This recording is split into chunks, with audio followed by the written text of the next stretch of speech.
you wanted the best, you've got the best podcast. The hottest podcast in the world. The Chris Voss Show, the preeminent podcast with guests so smart you may experience serious brain bleed. The CEOs, authors, thought leaders, visionaries, and motivators. Get ready. Strap yourself in. Keep your hands, arms, and legs inside the vehicle at all times, because you're about to go on a monster education roller coaster with your brain. Now, here's your host, Chris Voss. Hi, folks. Voss here from thechrisvossshow.com. One of the earliest things that makes it official for over 16 years and 2,300 episodes of reviewing the Chris Voss Show.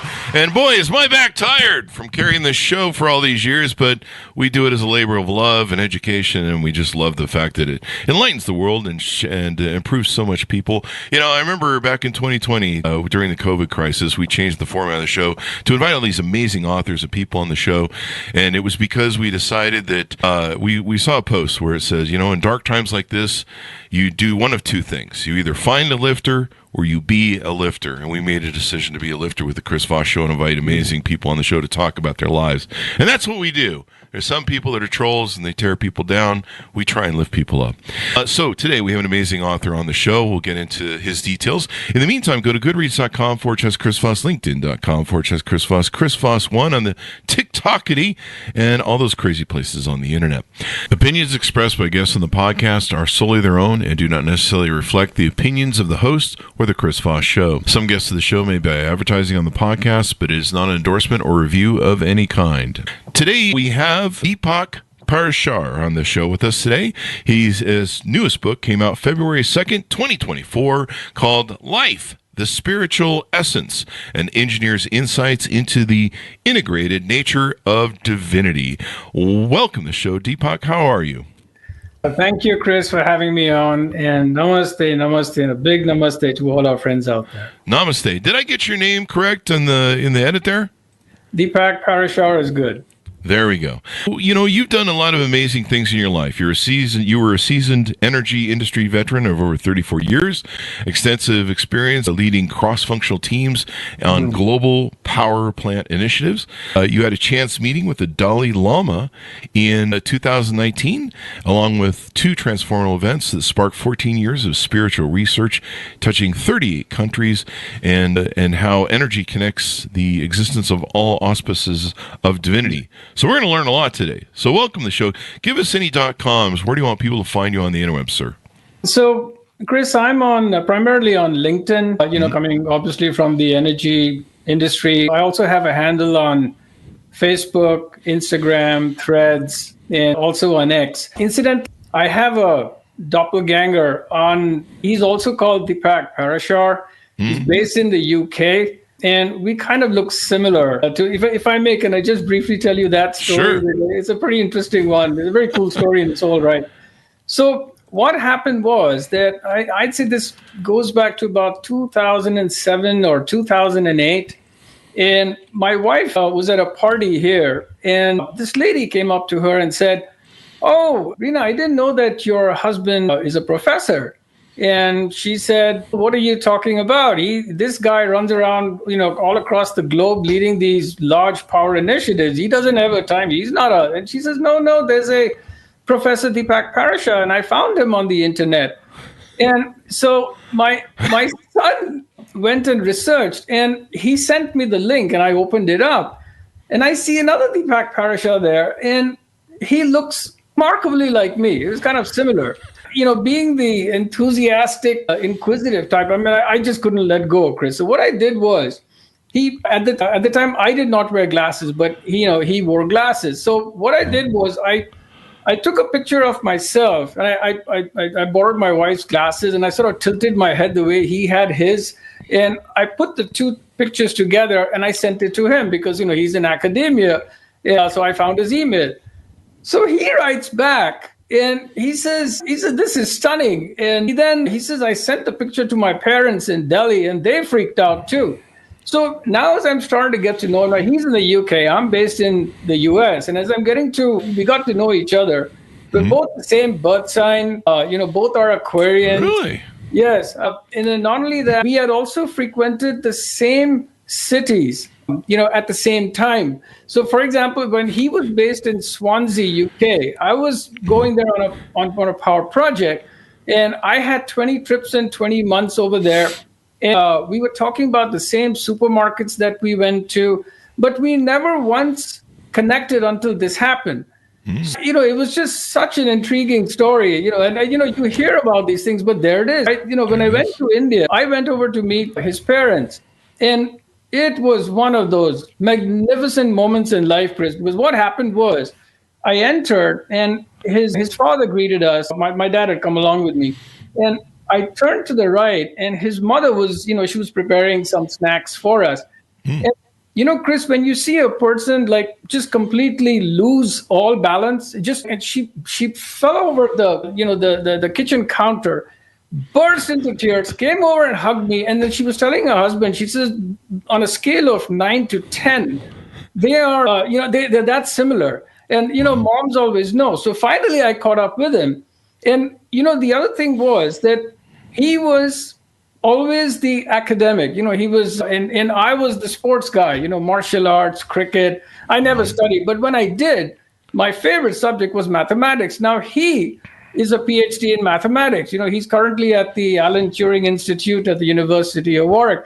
And the funny thing was, when I released this book, he sent me a picture, and he had released a book at the same time, right? So I've got Life to Spiritual Lessons up there. And there's another Deepak Parasha with quantum mechanics in there. Wow. But that, it was just such a great story. I mean, ultimately, it's a derivative of what we call the interconnected aspects of life. So this was one of those smaller aspects. That or one of you is adopted. I took my father along, and he was a corporate guy, very senior corporate man. He only said one word during when he came out. I said, "Dad, what do you think?" And he said, "Interesting." And I had to ask him. I said, "Dad, did one of our relatives, tinker around and did something happen?" And he says, "No, I don't think so." But Chris, the point was that we couldn't connect. We just couldn't get the links together. But there it was. Wow. So ultimately, the long story short is, if you want to find me, type Deepak Parasha and the book Life, the Spiritual Lessons, and you will not run into the other Deepak. That's my point. But be free to run into him too. He's very friendly. Make sure you get the right one there. So let's get into your book, your book that just came out February. Give us a 30,000 overview of what's inside that new book, Life, the Spiritual Essence. So this is fundamentally about an engineer's journey, and I'm the engineer, who runs around the globe experientially examining how the substratum of energy, both material and connect all aspects of existence under what I call the corporate umbrella of divinity. Coming from industry, I love that term, the corporate umbrella of divinity. But there were a series of events commencing December of 2008. While I was running around building power plants across the globe and working with team in north of 30 countries, there were 3 events within a 6-month period, commencing December 2008, that sparked the journey. And why don't we discuss the story behind the book a little bit, and then we can develop the discussion. Let's do that. Tell us what the proponent was that started this journey. Okay, so the first one was that I picked up a key scripture of Hinduism, and this was sparked by the need for a holistic, timely stress management system. Because, Chris, when you're leading these large initiatives, with cross-functional teams in north of 30 countries, your hours begin to get stretched, and before you know it, you've lost your holistic balance. So typical engineer. This was a book by Swami Chinmayanand. He's one of the great renowned sages of India of the past century. And ultimately, it took me 5 years to read this 1,200-page book. So it was less than a page a day with a lot of derivative studies, to the point that I was beginning to understand the brush strokes of the author. It was very interesting for the first 5-year run. Now, in the meantime, the next event was on around April, early May of 2009. And I was visiting some clients in India, some energy clients. And I had to carry on to Korea for further client meetings. So I boarded this Japan Airlines flight from Delhi to Tokyo, the 12-hour run. And lo and behold, who came and sat across from me was His Holiness, the Dalai Lama of Tibet. Oh, wow. And so that, in fact, that was my first meeting. And then I met him a second time in 2019, once I'd done a lot of this research. And the point was that not only did I have a perfect view of him for 12 hours on the flight, but in the morning, just an hour before we landed in Tokyo, he kind of encouraged me over, and I got his blessings. And yes, it was remarkable. So the next event after that was just a couple of months later. And this time I'm in Istanbul, Turkey, again on a power project. And I ran into a United States Vietnam veteran, U.S. Marine Corps. And, Chris, you can just tell, by the crew cuts and the taut body language, that you see in people in the armed forces the world over.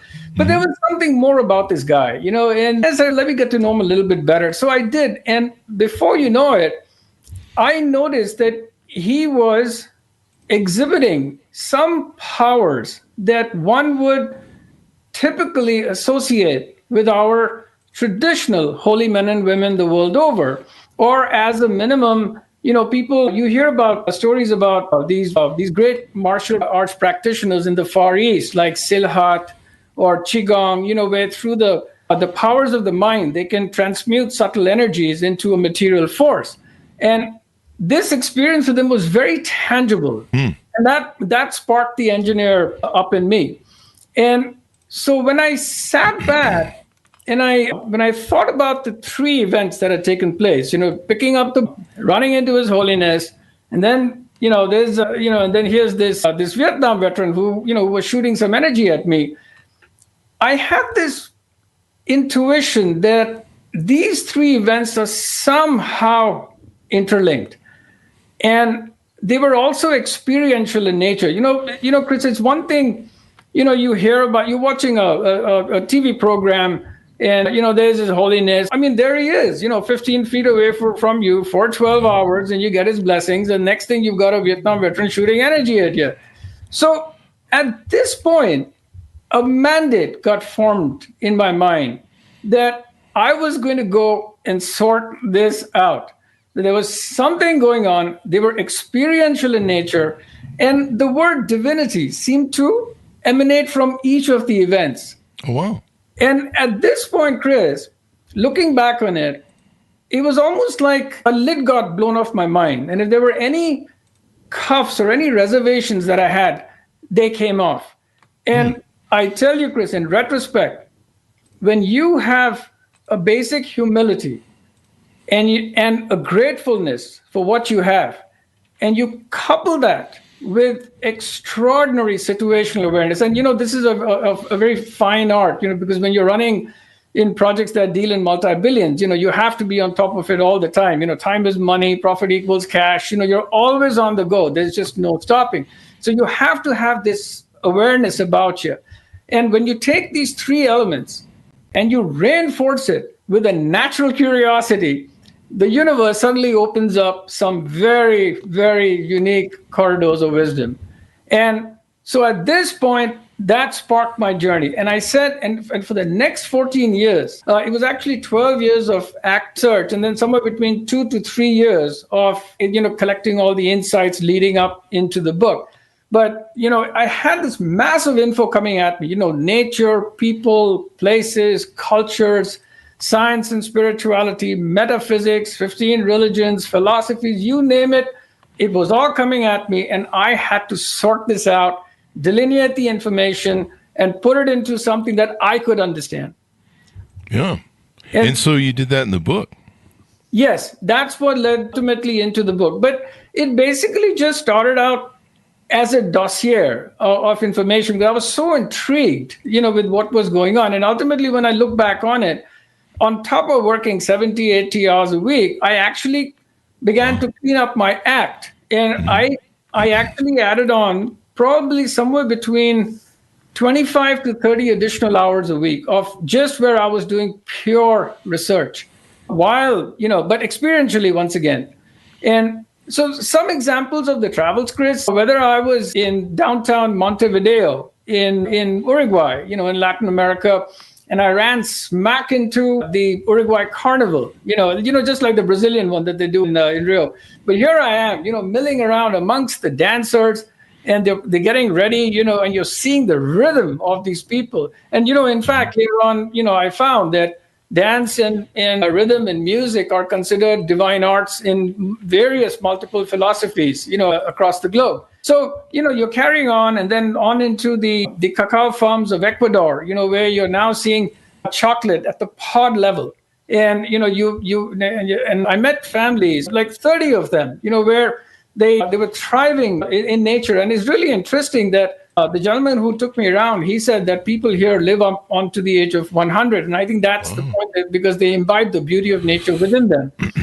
And I'd heard similar stories, like in the fishing villages of Japan. And then carrying on, into the plains, into the Atacama Desert, where they're done testing for the Mars rover missions, and we went into the observatories at night, and you're seeing the star clusters of the Magellan clouds and the moons of Jupiter. And then on into I visited the beaches of Normandy because I'm also a history buff. I did a lot of research on World War II. So I went down to Omaha Beach and then, walked through the American Memorial to see, because I wanted to see what it was like, that quarter mile of beachhead. One of the questions that came up is how do generals take decisions? Because they knew that the first waves had no chance, when as they came in. And part of the research was also about looking at leadership in multiple industries. I was, obviously very interested in that. And later on, I met a colonel. I was attending a session at West Point, and I asked this Marine colonel that, how do you justify it? And he said, look, it's very simple. We send the officers in with the troops. And, so this was, that's when I remembered that General Norman Cota was on the beaches. And, these are principles of leadership that you're learning firsthand. And then, went on to very challenging locations like Auschwitz, Birkenau. I visited Dachau concentration camp because, it's one thing to travel to multiple points or to, multiple holistic and religious and spiritual establishments, but it's something, where was the divinity in these places, and that's what I wanted to go see.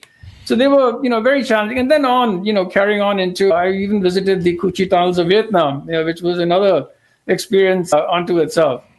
Wow. So you did a lot of travels. What is divinity? How do you define that? What does that mean exactly?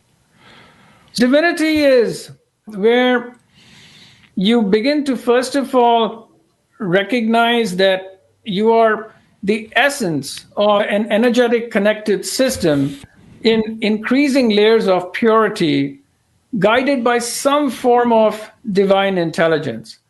And that's basically how the great sages, this is what they've come to understand. And they're able to, through certain meditative and certain, how to say, concentration and meditation, they can ultimately take, the divinity from our basic level.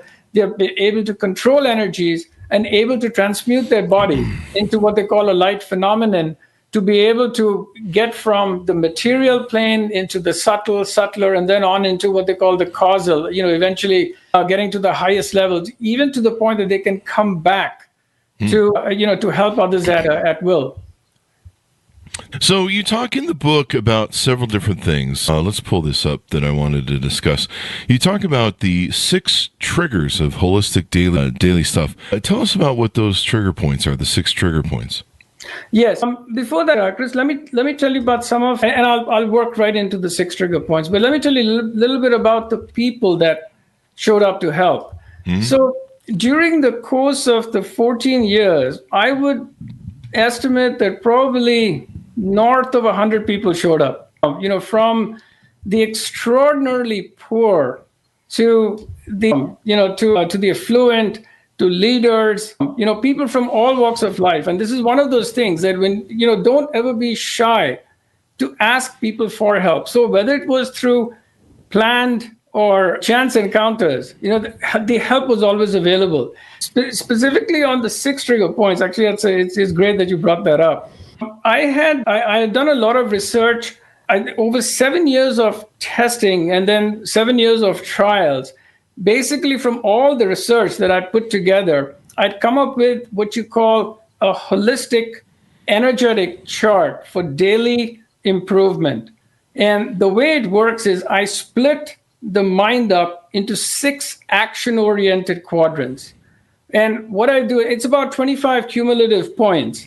And I measure myself every single day on how I did the previous day against each of these points.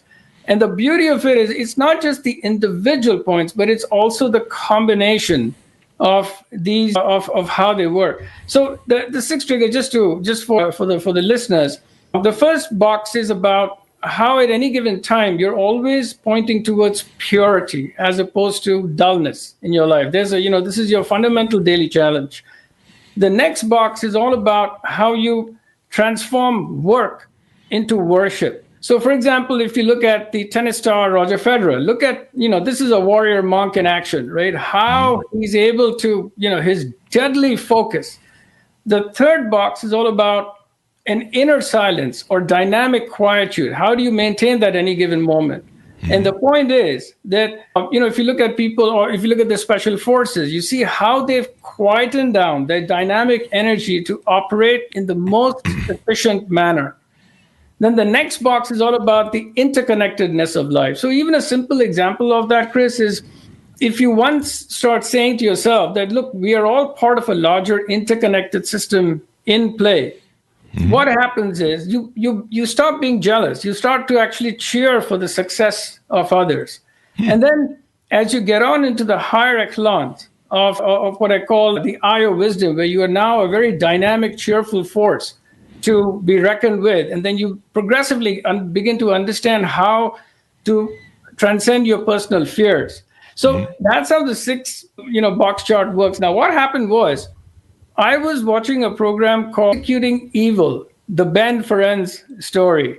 And this was about, it was on Netflix. This was about a Nuremberg special trials prosecutor. And Chris, as I was seeing the program, I realized that everything I'd done relative to the 6 trigger, to this holistic first section of the book, this man embellished it. He was just talking, and it was the simplicity of thought and the courage and the leadership. And I said, I got to go reach out to him. So I tried to find him on the web.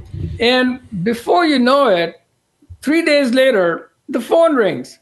And it's the last surviving prosecutor of the Nuremberg trials on the other end of the line. Wow.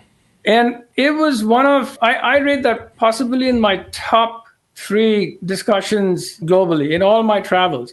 And he was telling me about, and I told him, I said, sir, all the research I did in the first section of the book, how do you embellish it? What do you do? And he started to just tell me about his principles in life and, how he faced all odds. He went into the concentration camps as they were being rescued. And then he was telling me about his strategic vision, and how we have a vision. He called it strategic vision. So he was collecting evidence for the trials to bring down the head of the Einsatzgruppen. And what he said was, he didn't quote Hitler. He went for records of people eliminated. And so he said, when I got to 1 million people, I stopped. Jesus. And yes, so it was those kind of, the help that I was beginning to receive. And then, there were a lot of other, because the book in totality, I think this is probably a good time just to tell you. So the first part is the holistic section of the book, right? The 6 triggers. The next one talks about the involution and the evolution of the universe from the viewpoint of Hinduism. The third is a structural analysis of the world's 5 major religions. And this, in fact, this was a very cool story, because what happened was, when I initially, Chris, as an engineer, I thought, okay, I'll create one of those white papers. Maybe I have a 3-page, little chart, with the 5 religions laid across and stuff. But as I started to research each one, there was a fair amount of, complexity. It needed a lot of study. So I was struggling with Judaism and Buddhism. And I remember I had to fly to Chile that morning. And I said, when I come back from Santiago, I'm going to go back out into the community and find a rabbi and a monk. So I get on this flight and I changed planes at DC. And a rabbi came and sat next to me. and a high Buddhist scholar came and sat behind. And we worked together for the next 4 years to develop that 3-pager turned into something like 140 pages. Oh, wow. On how, but it's a structural analysis of, it's not a comparison. It's an iterative science and the vision behind each of the religions. So basically, I worked with clerics and high scholars to put this section of the book together. Then the next section, having gone through a lot, and there were a lot of other leaders that sent me information for the book. Like for example, Dr. Musgrave, he was a key member of the team that fixed the Hubble telescope. So he sent me some stuff for the book. The Tuskegee airman, Colonel James Harvey, he sent me some stuff for the book. And all these meetings were taking place in real time while all this global research was being taken place. Wow. Yes. And then Chris, stop me anytime because I'm very passionate about, the search for knowledge. Do you have a question or should I keep? Yeah, we got into the 6 things. There were some other aspects of the book that I wanted to we just want to tease this out so that people will pick up the book. You've got the 6 trigger points, and then in the book you've got over 65 illustrations and pictures that talk about this. You talk about your spiritual travel log, and I guess that's what we've been kind of talking about, some of the journeys you've taken and some of the things that you've done. What else in the book haven't we teased out to people that maybe they can check out? Yes. So as you said, you've got the holistic, you've got involution and evolution of the universe, which is very similar to the Big Bang Theory. I was running into the parallels and quantum mechanics, and there was a lot going on, from a technical viewpoint. And then there's the structural religious analysis. The last section of the book is the spiritual travel log, which, where I put in 22 specific examples of how the engineer translates philosophical principles into spiritual reality. And then the other section in the book, Chris, is having researched all this info, I said, okay, let me see if I can put together a model, an energy model of how all of this comes together. Now, given all the experiences of, some of these subtle experiences, the Vietnam veteran shooting energy, you're meeting people, and later on I stumbled into principles like what they call the law of manifestation, the law of attraction. These were all happening. And I was forced to conclude that, there is something to these principles. What was beginning to emerge is that we're really looking at a giant interconnected system of material and subtle energies that work in congruence in increasing layers of purity guided by celestial intelligence. But what I did was, with the energy model, I said, let me sit down and see, based upon all this research, X number of years, how do I create a model with the least amount of, let's say, leaps into belief? Let's see if I can come up with a model. So I picked some boundary conditions, and I started the entire, and so that deals with how we begin as confused people. We then turn ourselves into warriors. We go from warriors to warrior monks, and then we translate ourselves into monks. And then ultimately, you're able to, at will, you're able to transcend, the material subtle planes into the subtle. And as I mentioned, you get a lot of cases of, a lot of these monks and swamis and sages coming back to help others. So I was able to put this model together, which was actually a lot of fun, commencing from the basic person. And again, it deals with how the human being has to, first of all, recognize that we are the essence of divinity. It's sitting at our core. And then you begin the process of mental house cleaning. That's where the 6 trigger points, the holistic section, comes in. And then you go into progressive layers of concentration and meditative techniques, as you begin to grow within, the realms of consciousness. And that's the entire book in totality. So do you do anything else? Do you do any consulting or any coaching, any advising on how to, if you're trying to utilize the book, how to utilize it better? Do you do any personal help that way? Yes. In fact, what happened, Chris, is I released the book in Feb, but then I had to put everything aside because my father passed away. And so I had to go. So I had to take a hiatus of about 6 months. So I've just commenced the run now into the market, and I also do some consulting in energy on the side. But we'll see where this journey takes us. My personal read is that the book itself is a segue into something larger, and I've dedicated the book proceeds for poor children. it's time for me to give back. I'm very grateful for all the lessons learned. As we go out, give people a final pitch out. How can they onboard with you, get to know you better, .coms, all that good stuff? So I'm very easily, reachable through LinkedIn and through the multiple channels that we've set up. And that's the best way to get hold of me. It's been fun to have you on the show. Very insightful, and wow, what an honor to meet the Dalai Lama. That's just amazing. I don't think a lot of people get to meet him or shake hands with him. No, he actually, the way they do it is that he blesses you. And I was fortunate to have the 2 meetings with him, but it's the inner child in him that comes through at any given time. Of course, these monks, they are so superbly trained, but they hide it under that bubbly cloak of humor. Yeah. But it was a wonderful experience. It's one of the his radiance is such, and you can see that he genuinely loves everybody. Yeah. And it's not very often you meet people like that in your life. So I was very fortunate to have done that. Lots of great leadership there. So thank you for coming on the show.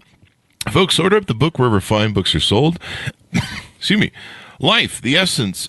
We got to having a little voice there. Life, the Spiritual Essence, an engineer's insights into the integrated nature of divinity, out February 2nd, 2024. Order it wherever fine books are sold. Go to goodreads.com/Chris Voss, LinkedIn.com/Chris Voss.